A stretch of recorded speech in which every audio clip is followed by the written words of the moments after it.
Thank you, Professor Mooney, and thank you to the faculty and staff of Pepperdine University. A comedian once said, a graduation ceremony is an event where the speaker tells the students that are dressed in identical robes and hats that individuality is the key to success. So I'm going to try to avoid that today. I am sincerely humbled and honored to receive this distinguished alumni award from the Graziadio School of Business and Management. It's such a pleasure to return to this beautiful campus, even in the rain. I'd like to give a special thanks to Professor Mooney, an exceptional instructor, researcher, and all-around great guy. I owe this recognition to him, and I'm grateful for his support and friendship. I first met Professor Mooney early in my executive MBA program when I was enrolled in his IT class. His first question to us as students was, who here is happy with their IT department? Knowing we were all working full-time, it was a fair question, but to my surprise, not one person raised their hand. At that time, it was the beginning of a tremendous change in IT. For the first time in history, people had better technology in their homes and in their hands than what corporations were giving to their employees. Phones were becoming smart, and corporate IT was becoming decidedly old. I later recalled and realized that Professor Mooney wasn't surprised that nobody raised their hand. He asked this question to initiate a discussion of the challenges corporate IT departments were facing and to encourage us to exceed expectations of our employers and our customers by developing and implementing innovative technologies. But the world has changed, so we could no longer wait as a corporate IT department for somebody to place the order. We had to begin to anticipate what the customer needs were. The world had changed, and corporate IT departments needed to catch up. This was a transformative interaction for me. Professor Mooney confirmed my fears that working in IT could be a thankless job, but more importantly, he demonstrated to me that he really understood the current challenges facing corporate IT departments. If corporate IT didn't keep up with consumers' expectations, we would likely be disintermediated. Professor Mooney got it and really understood what corporate IT departments are up against.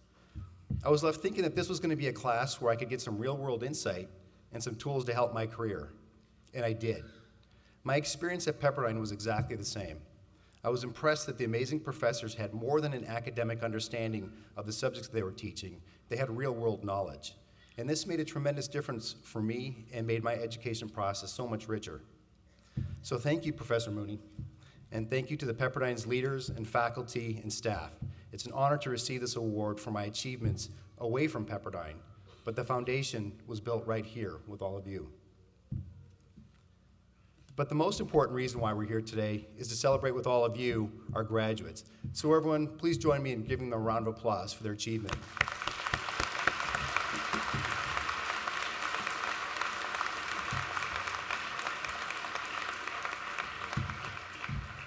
So I'm sure there were times when you wondered if this graduation day would ever come.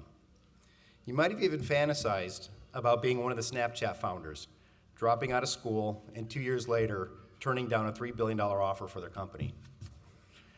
If it makes you feel any better, I like to think that if they had attended Pepperdine and finished their degree, they would have learned to accept a $3 billion offer when somebody's handing it to you. But you stuck with it, even when you were sure when you weren't sure that you could.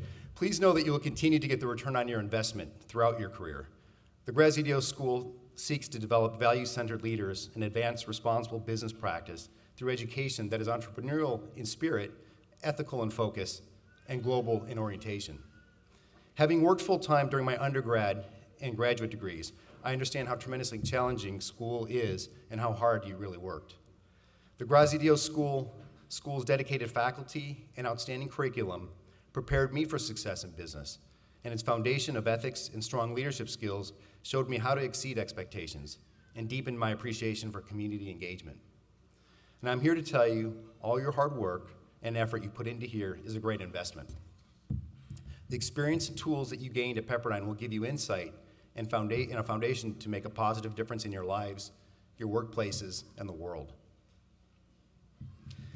As I sat in the audience on my graduation day, my mind raced with questions. I wondered, what new doors were going to open for me with my hard-earned and newly minted degree? Was it going to make much of a difference? And how was I going to pay off all my student loans? So perhaps you too now are wondering, was it worth it? Is your education going to really make a difference for you? Regardless of how you define success, you really do have what it takes. And you have the tools and the right foundational education. In business school terms, you can be assured of the ROI of your educational investment. When thinking about your future career, I recommend that you always have a vision of what you want to do, even if that changes, and it will. Always be aware of what your moves could be and what the subsequent moves might be. Think through as many second and third order options as possible. Having a vision and a potential plan to get there will serve you well, and these plans will frequently change, and they should. This awareness and hunger for more will make you better in your current role and help prepare you for the next as the marketplace and technologies are constantly changing, bringing new options into play. I also encourage you to take lateral moves. Rotate into areas where you're not a subject matter expert, and these experiences and opportunities will make you a stronger leader. And when thinking about your potential path, know that it's your own. How others got to where they are was a path that worked for them. It's good to understand these paths and models, but know they are not yours. Each career path is unique and not limited by yesterday's rules. Okay, I fear I'm getting a little bit too close to where we started off, which was about being identical makes you unique. But let's start off with a different quote then, about where Steve Jobs said, knowingly, your time is limited. So don't waste it living someone else's life. Don't let the noise of others' opinions drown out your inner voice. And most important, have the courage to follow your heart and intuition. This advice resonates with me, and I ask that you give it more than just a passing thought. And here's why. When I first started off at Toyota, I started off in the travel department. I was really excited about working for a company where they lived the spirit of consensus. Everyone's opinion mattered. And that was important to me because I had come from a company where only executives' opinion mattered. And not long after joining Toyota, I was promoted. And a coworker said to me at that time that I probably would never get another promotion at Toyota because I didn't have car business experience and I never worked out in the field. Well, it clearly bothered me because I'm talking about it 17 years later, but had I listened to this advice and let it take hold, he would have been right, and maybe I'd still be in the travel department. It would have been a self-fulfilling prophecy. I don't think he said it out of maliciousness. He probably said it because his own career had stalled. Don't let the noise of others' opinions drown out your inner voice. And most important, have the courage to follow your heart and intuition. I did have an inner voice that said my past didn't have to be my future, and other people's roadblocks don't have to be mine. I hope you listen to that voice, and I hope you find the strength to ignore the voices that tell you you don't look or act or sound like the role that you want.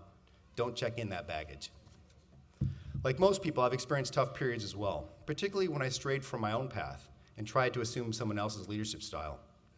When my mentor and boss, Toyota's previous CIO, Barbara Cooper, was promoted, she picked me to replace her. As the new CIO, I was faced with managing my peers during a tremendous recall crisis that caused significant strain on the IT systems. And I found myself struggling to take charge of the situation, which is not like me. Normally, I'm decisive to a fault. Ask the people that work for me. But at that point, I couldn't seem to find my voice, and it was the wrong time for me to lose it. The company needed me, and my team needed me, unlike any other time in our history. And then something dawned on me.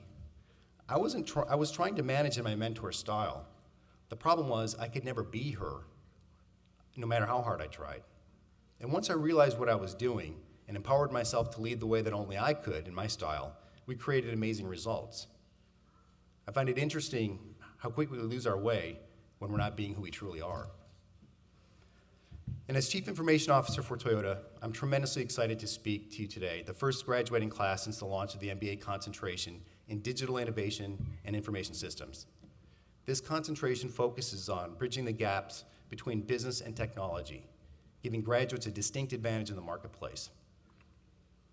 While the MBA graduates here do not have the benefit of this, though I encourage you to consider it as part of your ongoing education, and to my fellow BSM graduates, I can tell you with confidence that an MBA education in this area will make you tremendously marketable. I encourage you all to think about a rotation in IT, if not a career. It's what runs every business process and gives you tremendous insight into how a company is run.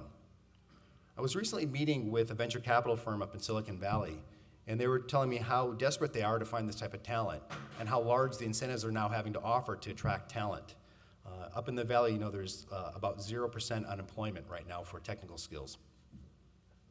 And I can also tell you from the perspective of a corporate officer, we are all searching for talented individuals with skills that align business needs with technological innovation. And one of the biggest challenges that we face as managers today is the ability to make the right business decisions. We live in a very interesting time where making the right business decisions is becoming increasingly more difficult because we simply have too much information. We're getting buried in data and information. Did you know that 90% of the world's data has been just generated in the last 2 years? For the unprepared, this can be a disastrous situation. For the prepared, there are tremendous opportunities for new businesses, insights, and business capabilities. But exceeding expectations is not the same as innovating new capabilities. For instance, at Toyota, we have a mission to enrich communities by making advanced, fun-to-drive cars that exceed our customers' expectations. But to do that, we need to continuously work to improve our own processes within the company. This Kaizen concept creates a never-ending cycle of progress and a refusal to accept the idea that something can't be made better. Here's another example. We began testing social media monitoring and sentiment analysis tools about 2 years ago, and our work was at the forefront of the automotive industry. At Toyota's annual innovation fair, some of our data analysts submitted a prototype using publicly available data from Facebook and Twitter. And by filtering on the words like Lexus, decide, and buy, and the names of our competitors, we could quickly identify active shoppers who are looking at our brand and some of our competition. We gave these analysts more funding and bandwidth, and their project ultimately evolved into an award-winning, patented sentiment analysis system. And today we're using that social media system across many areas, including sales, service, quality, and product development. It's a great example of IT not waiting to take an order, but proactively coming up with innovative strategies that grow the business through innovative use of technology. So a lot has changed since I took Professor Mooney's IT class 10 years ago, and you can be assured of constant changes in your future. Today, technology changes daily. It's a core factor in our internal processes and our external communications. And the good news is we now have many more resources to develop better ways to grow our business. So I encourage you not just to set high goals, but dedicate yourself to continuously improving your talents and your work. You'll not only exceed your own expectations, but you'll achieve beyond what you thought was ever possible. And as future leaders, I encourage you to help others along the way and give back however you can. Now, I would not be standing here today as a Pepperdine graduate, award recipient, or corporate executive without the support of so many people, including my partner, friends, coworkers, mentors, and bosses. And I also know you would not be sitting here today without the love and support of your friends and family. So let's give them a round of applause to show them the thanks for being here on this important day.